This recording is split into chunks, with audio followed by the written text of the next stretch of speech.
Capítulo 7. La historia del desarrollo como marco de la referencia en la investigación detallada. Se sugiere que es muy importante que el entrevistador presente atención a la ansiedad, y en especial a su propia ansiedad. La ansiedad tiene un significado en la comprensión de las relaciones interpersonales que resulta de gran ayuda al tener en cuenta durante la entrevista. Existe una esquematización. Esta se divide en dos partes sobre la personalidad hipotética del entrevistado, que el entrevistador se trata de formular. Todos estos esquemas abstractos conducen a conclusiones erróneas, y por otro lado, el entrevistador de una manera útil organiza sus pensamientos. De acuerdo con esto, la personalidad está dividida en 1. El sistema del yo, 2. El resto de la personalidad.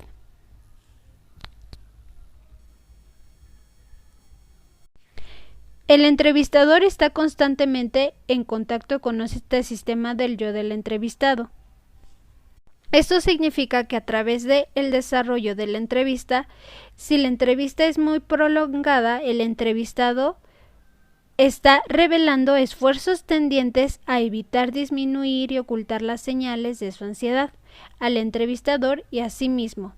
Es decir, en una cierta fase se mantiene ignorante de que está ansioso, o mejor dicho, de saber que está ansioso. El sistema del yo del entrevistado está en todo momento, pero en diversos grados, en oposición a que se alcance el propósito que persigue la entrevista. El entrevistador amateur, al tratar de entrampar la ansiedad del entrevistado, puede hacer que las manifestaciones de las operaciones de seguridad sean más sutiles, a fin de que no le perturben a él. Así, el entrevistador tiene que poseer habilidades para poder evitar la provocación de más operaciones de seguridad u operaciones que resulten más oscuras y sutiles. También es necesario que el entrevistador tenga una buena comprensión de alguna esquematización de la manera en que la gente, bajo las circunstancias más favorables, llega a ser tan capaz y humano como lo es. En estos esquemas que han sido útiles en el desarrollo de ideas psiquiátricas y la elaboración de ciertas técnicas psiquiátricas, como que tenga un enfoque más útil o más adaptable para estudiarlo. La observación de sus relaciones interpersonales también es importante. Según la autora, existe un bosquejo sugerido por la obtención de datos. Este bosquejo es formular sugerencias sobre el tipo de enfoque, tipo de conjetura, que puede resultar útil en conjunción con la historia del desarrollo, a fin de descubrir los detalles importantes y cómo la persona ha llegado a ser quien es. Para la autora, hay innumerables cosas que aparecen en el bosquejo definido. Existen innumerables cosas que no aparecen en él, pero de un estudio de vuestro pasado se desprenderá. Este bosquejo toca puntos muy altos y útiles para utilizar su propio pasado, para llenar vacíos de muchos detalles, como por ejemplo los desórdenes en aprender los hábitos de higiene. Una de las primeras cosas sobre lo que el entrevistador podría obtener información de la historia del paciente respecto al aprendizaje de hábitos de higiene. El establecimiento de tales pautas comienza con reglas generales antes del final en la infancia, y su resultado es que la información del paciente sobre estos hábitos no están probablemente formuladas y necesitan meses de investigación para llegar a un grado cualquiera de certidumbre. Es así que casi nadie sabe conscientemente mucho sobre su adiestramiento higiénico, pero a menudo ha recogido algunas guías sobre el mismo. Esto quiere decir, en otras palabras, el temprano aprendizaje de los hábitos de higiene y de perfeccionarlos ocurre mucho antes de la aparición del habla, por muy autístico que sea su carácter. Esto puede ser que los impulsos y obsesión de la madre o padre que enseña a sus hijos a ser extremadamente pulcros antes de que ellos tengan oportunidad de desarrollar estos tipos de expresión, que debieran haber progresado satisfactoriamente antes de que ellos se volvieran pulcros.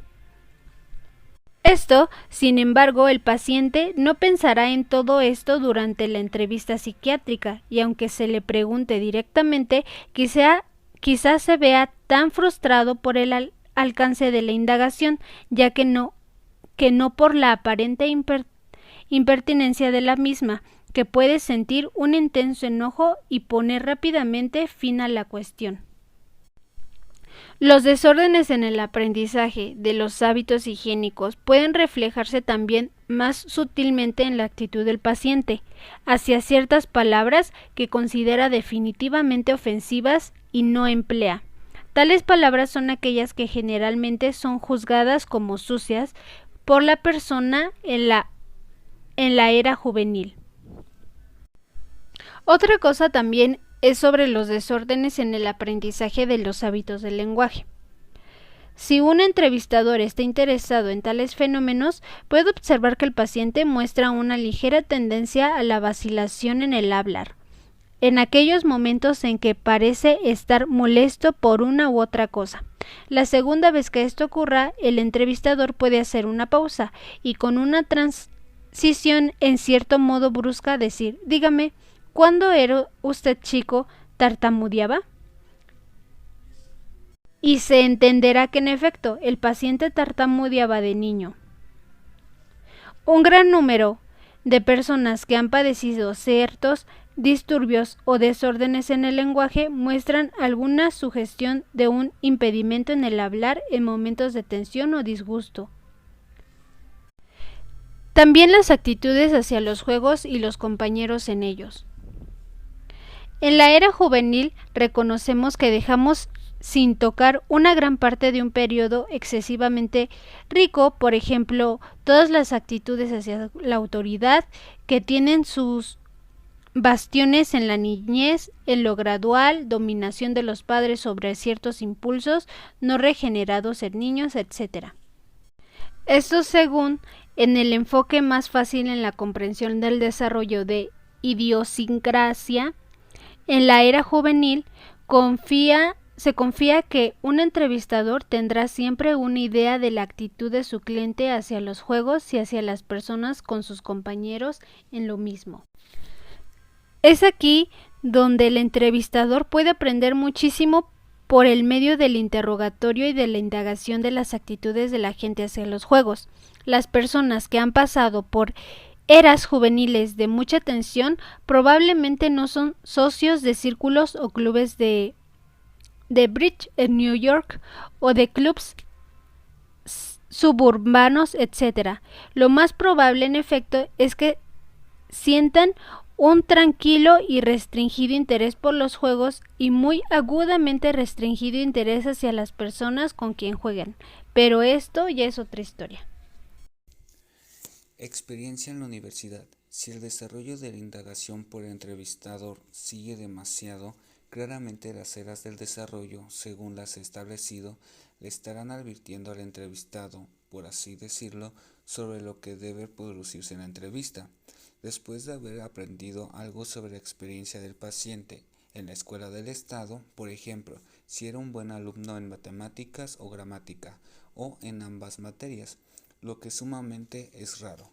Yo pregunto si ya me he enterado durante el reconocimiento que el paciente cursó estudios universitarios. ¿Cuál fue su experiencia en la universidad? Recuérdense que las normas no son dadas por Dios, ni por uno, sino que son el resultado de un estadístico recuento de narices.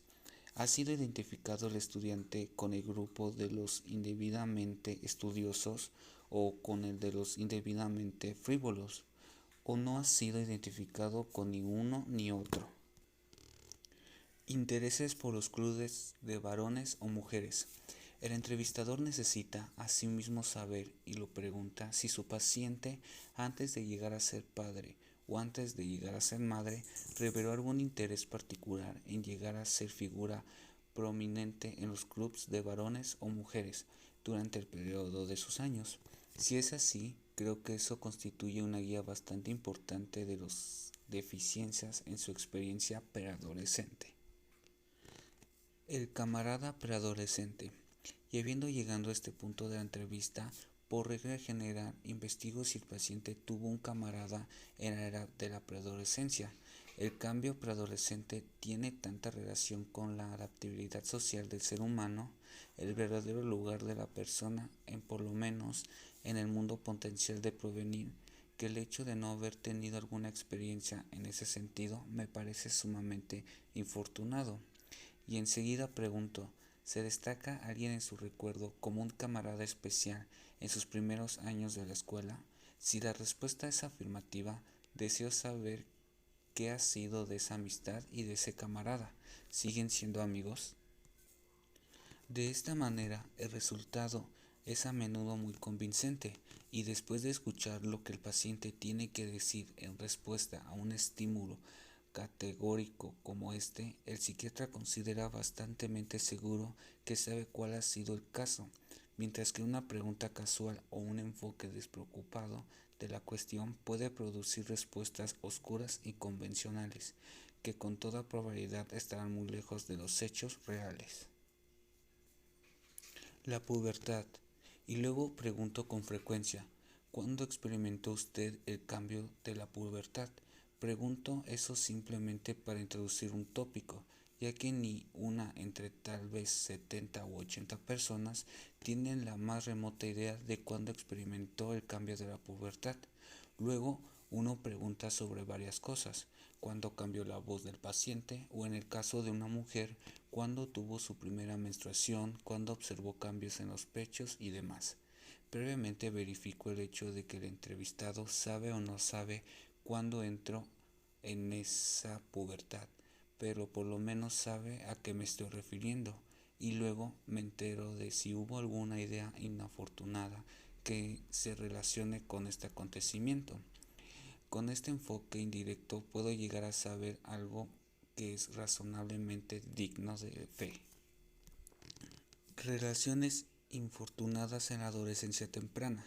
Después de haber tratado concienzudamente todas las amnesias y demás molestias del cambio de la pubertad, pregunto al paciente con cierto tono categórico, ¿recuerda usted a alguien a su juicio haya ejercido una influencia particularmente mala en su adolescencia temprana? Si el paciente, después de meditar un instante, me responde que sí, empleo mi criterio respecto al grado de su ansiedad sobre si debemos seguir más allá con este tópico. Si la misma ha sido conservada como un tesoro desde entonces, eso es muy interesante, pero si por el contrario fue terminada lo antes posible, ese detalle delatúa una resolución bastante sana. Actitud hacia la conversación risque. El entrevistador pasa entonces y repentinamente al momento actual y desea saber qué piensa el paciente sobre la conversación risque o francamente sexual.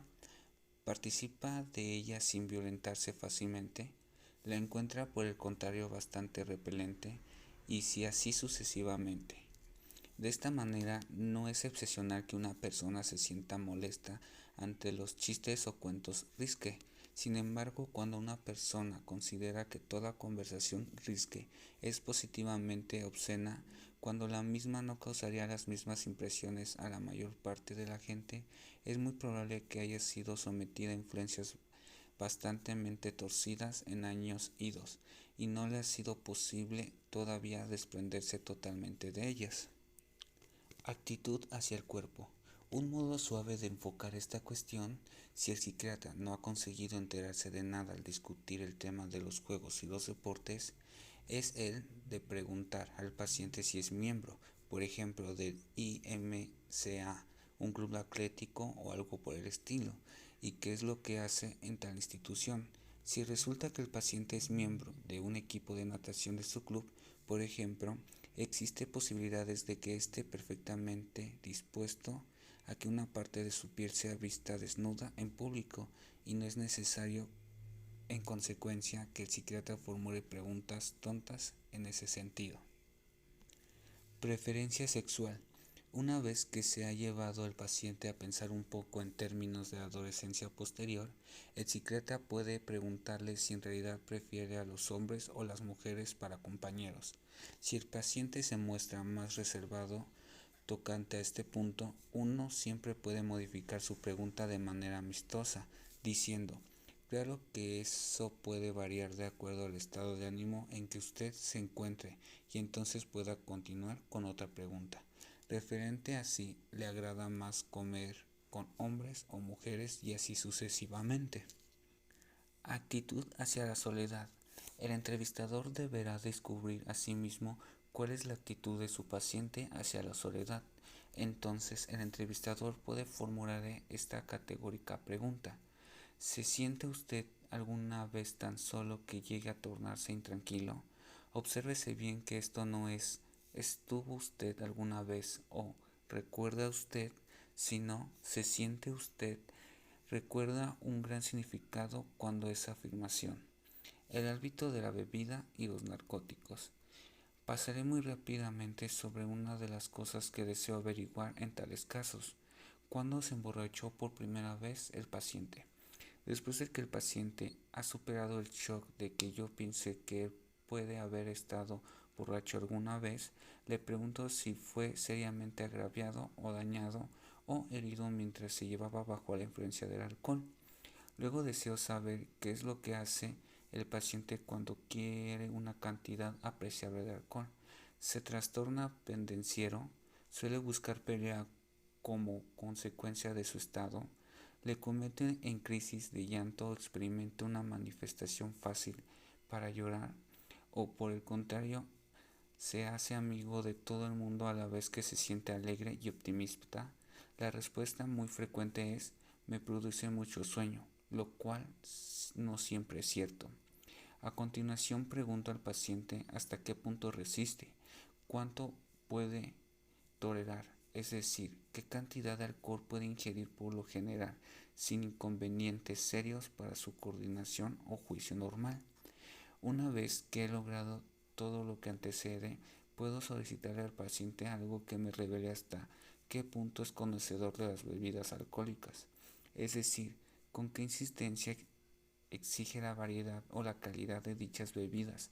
Hasta personas que no pudieron obtener otra bebida ingiere alcohol etílico o con agua o sin ella. Los hábitos de la alimentación. A renglón seguido puedo preguntar al paciente sobre las cuestiones de alimentación.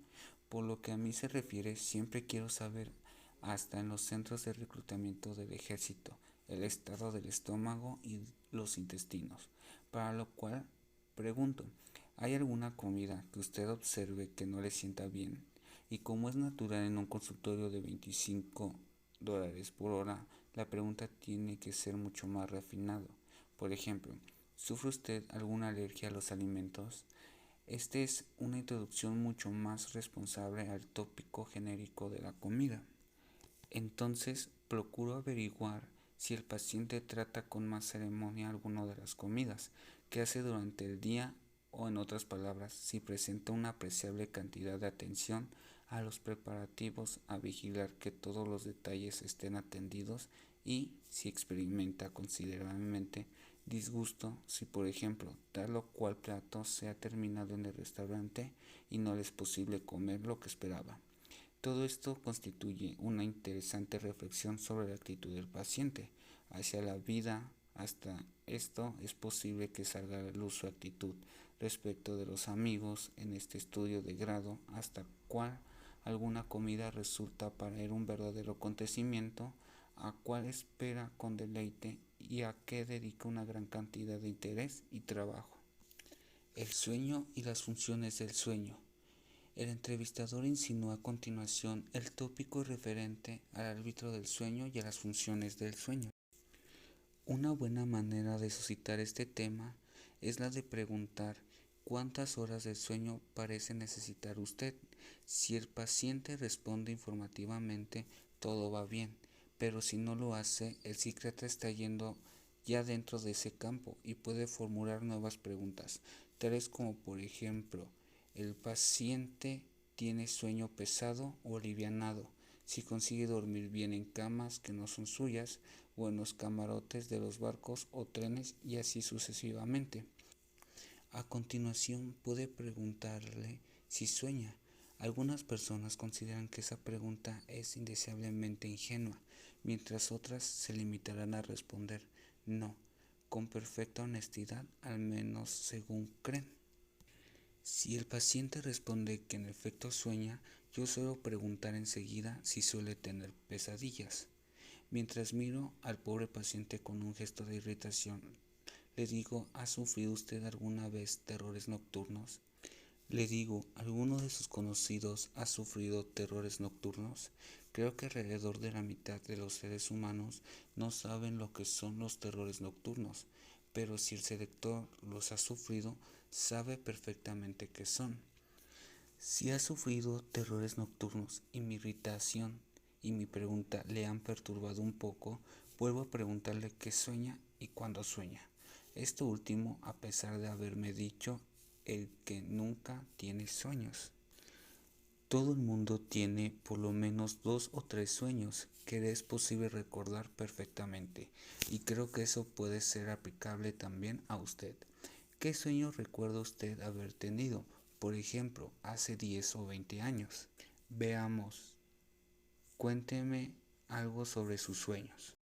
La vida sexual. Llegamos al tópico del sexo.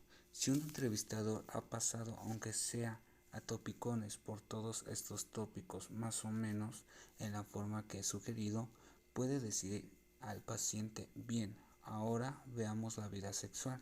¿Es usted una persona restringida a tales casos o por el contrario, es usted completamente libre?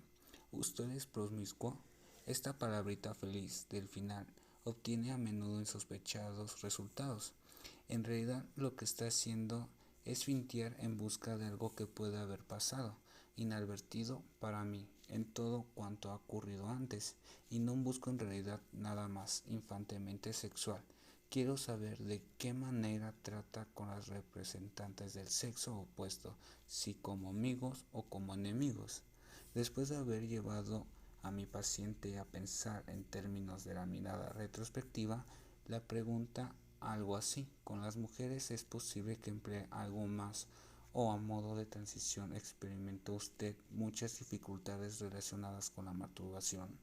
Luego de haber infligido tan rudo golpe, es posible que pregunte si el paciente ha tenido alguna vez contacto con prostitutas.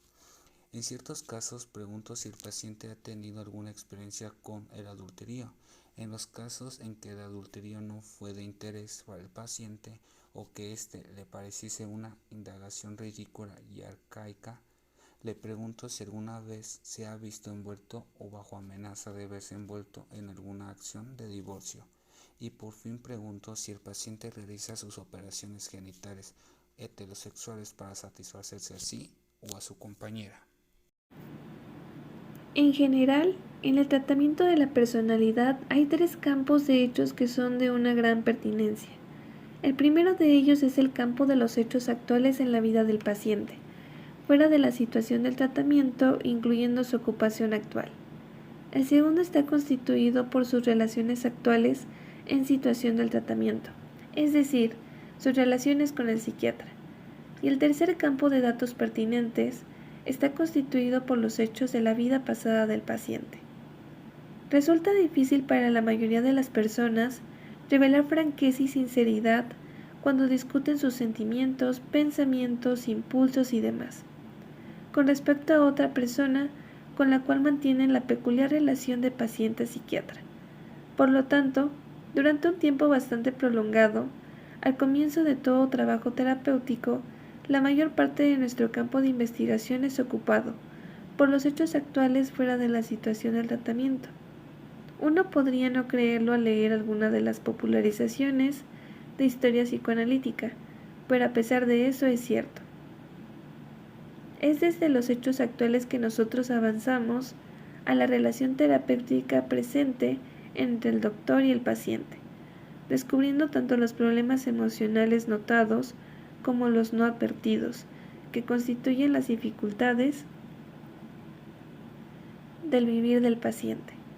Cuando conseguimos localizar un problema, identificando algo que es impracticable, ineficiente y definitivamente contrario a la consecución de los objetivos idealizados del paciente, tenemos todas las razones para volvernos hacia el tercer campo de datos muy pertinentes, el pasado distante, en el cual esa dificultad emocional particular tuvo su comienzo.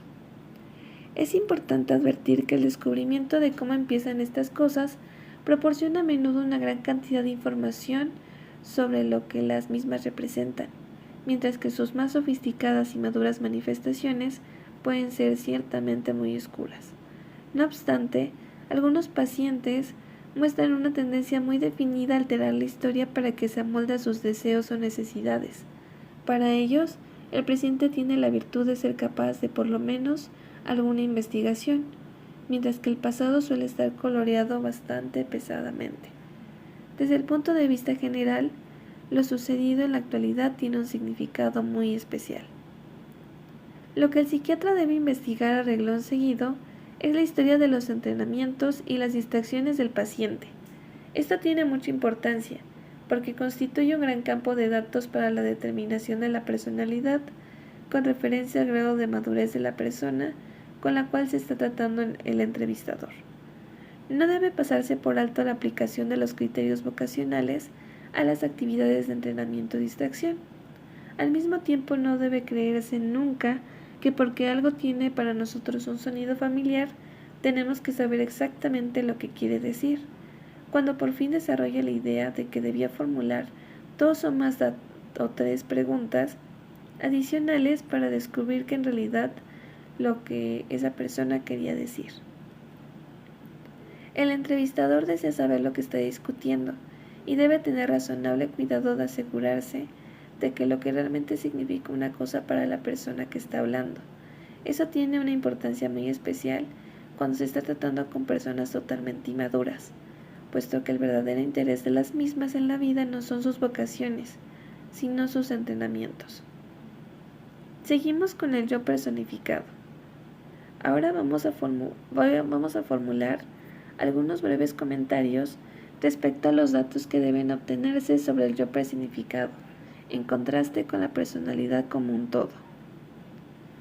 Primero, los referentes a uno mismo, de los que uno se da cuenta cuando con claridad, es decir, lo que uno sabe sobre sí mismo, y componen el grupo de datos que lo comprenden al yo personificado. Este no es lo mismo que el sistema del yo. El yo personificado es esa parte, si se nos permite la palabra, el sistema del yo que se refleja en las declaraciones pertinentes al sujeto. Yo, como tal, es una fuente de información comunicada, en contraste con información sobre el sistema del yo de la persona, que necesariamente tiene que ser deducida. Dicho de otro modo, ¿existe alguna distinción entre lo que un informante puede decirle a un entrevistador, en contraste con lo que el entrevistador puede deducir con cierta seguridad y puede en efecto ser capaz de validar por experimento, pero sobre lo cual el informante no puede decirle nada? Lo que el informante puede decir al respecto de su sistema del yo es lo que el contenido de su yo personificado. Y ahora vamos a hacer una esquematización del yo personificado, que resulta de utilidad para el entrevistador en la fase de la investigación. ¿Qué es lo que una entrevista estima y qué es lo que desprecia de sí mismo? Tiene que ser muy rara, por cierto, la persona que no desprecia absolutamente nada de sí misma, pero si llega a acercarse siquiera a la sabiduría y a la cordura, se mostrará siempre muy cuidadosa antes de revelar lo que desprecia. 2. ¿A qué experiencia es particular y razonablemente vulnerable la propia estimación del paciente? Dicho en otros términos, ¿qué clase de situación le coloca en evidente y gran desventaja con respecto a la totalidad de su razón? Y 3. ¿Qué son los característicos movimientos enderezadores, que son operaciones de seguridad que aparecen después de que el paciente se ha turbado, es decir, se lo ha tomado conscientemente ansioso? Al llegar a este punto, Desea llamar la atención de los psiquiatras sobre la distinción entre estas características: operaciones de seguridad en los momentos en que la persona sabe que se ha vuelto ansiosa, y esos datos que indican la presencia de las operaciones de seguridad cuando la persona no se da cuenta de que se ha tornado ansiosa.